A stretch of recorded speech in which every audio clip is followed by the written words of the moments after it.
सके। देखिए, हम लोग जानते हैं कि कोण कितने प्रकार का होता है। तो एक पहला हमारा होता है न्यून कोण। कोण का सबसे पहला प्रकार क्या होता है? न्यून कोण। इंग्लिश में उसको एक्यूट एंगल कहते हैं।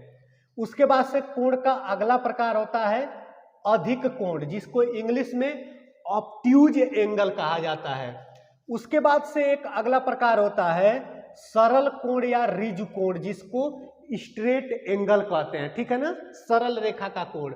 एक कोण हमारा यहां पर होता है जिसको हम लोग राइट एंगल या समकोण कहते हैं।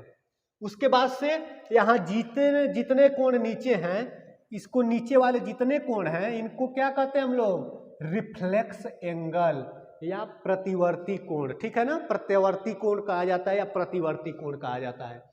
तो न्यून कोण की बात किया जाए तो न्यून कोण आपको इस ग्राफ से समझ में आ रहा होगा कि न्यून कोण का मान क्या होता है। तो 0 डिग्री से ज्यादा, 0 डिग्री से ज्यादा, जैसे मान लीजिए 0 डिग्री से ज्यादा और 90 डिग्री से कम। किससे ज्यादा? तो 0 डिग्री से बड़ा होना चाहिए और 90 डिग्री से छोटा होना चाहिए। किससे? 90 डिग्री से छोटा होना चाहिए। तो इसके बीच में जितने कोण पड़ेंगे सभी के सभी कोण क्या कहलाएंगे? न्यून कोण कहलाएंगे, एक्यूट एंगल कहलाएंगे। जैसे आपके सामने ढेर सारे एग्जाम्पल हैं। जैसे 20 डिग्री के कोण को हम लोग क्या कहेंगे? तो 20 डिग्री का कोण हमारा एक्यूट एंगल यानी न्यून कोण है। 30 डिग्री के कोण को हम लोग क्या कहेंगे? न्यून कोण, एक्यूट एंगल कहेंगे। 50 डिग्री का कोण हमारा क्या कहलाएगा? एक्यूट एंगल यानी न्यून कोण कहलाएगा। 65 डिग्री हो गया, ये न्यून कोण कहलाएगा। यानी कहने का मतलब जब कोण की वैल्यू 0 से अधिक हो और 90 डिग्री से कम हो, यानी इसके जब बीच में पड़ेगा तो उसी को हम लोग एक्यूट एंगल या न्यून कोण कहते हैं। ठीक है। उसके बाद से जब कोण की वैल्यू 90 डिग्री के बराबर हो जाए, जब कोण की वैल्यू 90 डिग्री के बराबर हो तो उसी को हम लोग समकोण कहते हैं। समकोण को इंग्लिश में राइट एंगल कहा जाता है, समकोण कहा जाता है। ठीक है ना, 90 डिग्री के कोण को क्या कहा जाता है?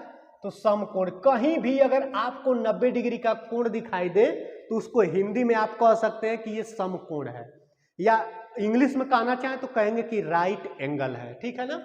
चलिए अब हम लोग बात करेंगे अधिक कोण की। तो अधिक कोण किसे कहते हैं?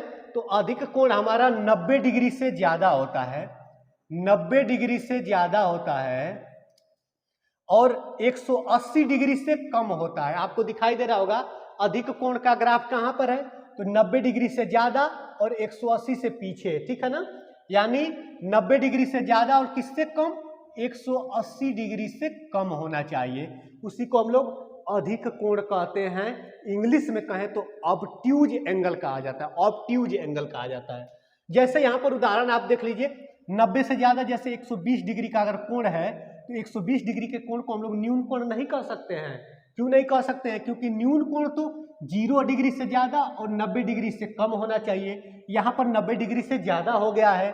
जब 90 डिग्री से ज्यादा आपको दिखाई दे और वो 180 से कम दिखाई दे तो उसको आप ऑब्ट्यूज एंगल या अधिक कोण कहेंगे। ठीक है ना, उसको ऑब्ट्यूज एंगल या अधिक कोण कहेंगे।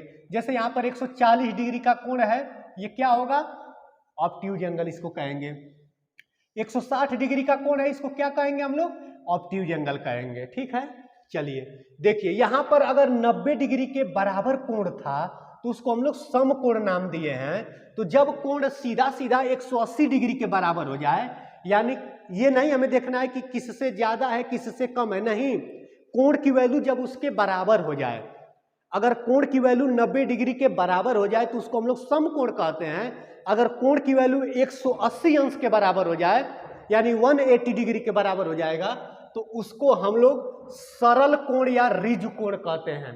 उसको हम लोग सरल कोण या रिज कोण, इंग्लिश में कहें तो उसको स्ट्रेट एंगल कहा जाता है, सीधी रेखा का कोण उसे भी कहा जाता है। ठीक है। उसके बाद से अगला प्रकार होता है प्रतिवर्ती कोण। ठीक है ना, जिसको इंग्लिश में कहा जाता है रिफ्लेक्स एंगल। रिफ्लेक्स एंगल किसे कहते हैं? तो जब कोण की वैल्यू 180 अंश से ज्यादा, यहां ग्राफ से समझ में आ रहा होगा कि 180 अंश से ज्यादा, देखिए यहां से यहां तक मैं बनाया हूं, ये सभी के सभी कोण हमारे प्रतिवर्ती कोण यानी रिफ्लेक्स एंगल कहलाते हैं। 180 डिग्री से ज्यादा और 360 डिग्री से कम, जब कोण की वैल्यू 180 डिग्री से ज्यादा हो और 360 डिग्री से कम हो तो उस कोण को हम लोग क्या कहते हैं, प्रतिवर्ती कोण या रिफ्लेक्स एंगल कहते हैं। रिफ्लेक्स एंगल का यहाँ पर उदाहरण है, अगर आप 200 डिग्री का कोण बना रहे हैं तो आप कैसा कोण बना रहे हैं, प्रतिवर्ती कोण बना रहे हैं या रिफ्लेक्स एंगल बना रहे हैं। 220 डिग्री का कोण बना रहे हैं, प्रतिवर्ती रिफ्लेक्स एंगल है।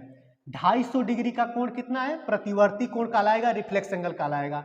अगर 270 डिग्री का कोण कहीं पर है तो उसको भी हम लोग रिफ्लेक्स एंगल या प्रतिवर्ती कोण कहते हैं।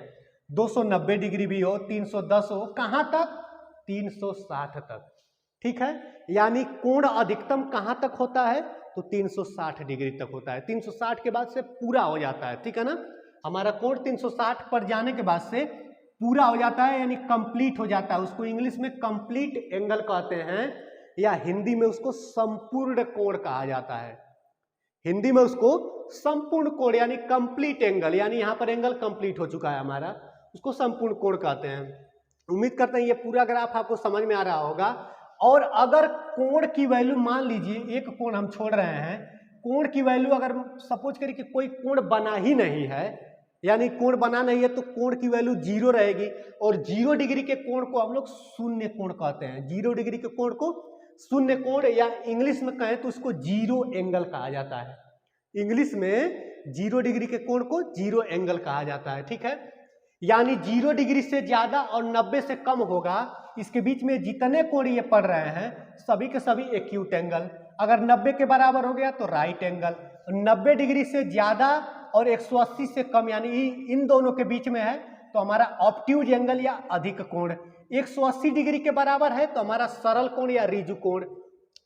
180 से ज्यादा और 360 से कम, मतलब जितने कोण यहाँ पर दिखाई दे रहे हैं 180 से ज्यादा यानी 181 से शुरू करके कहां तक, 360 तक। 360 से थोड़ा सा भी कम रहेगा तो उसको हम लोग प्रतिवर्ती कोण कहेंगे। जैसे वो 360 डिग्री के बराबर हो जाएगा हमारा कंप्लीट एंगल हो जाएगा, ठीक है ना। यानी 360 के बराबर हो तो कंप्लीट एंगल, 0 डिग्री के बराबर हो तो जीरो एंगल, 90 डिग्री के बराबर हो तो राइट एंगल, और 180 अंश के बराबर हो तो क्या कहते हैं, उसको स्ट्रेट एंगल कहा जाता है, ठीक है। उम्मीद करते हैं एंगल अब समझ में आ रहा होगा।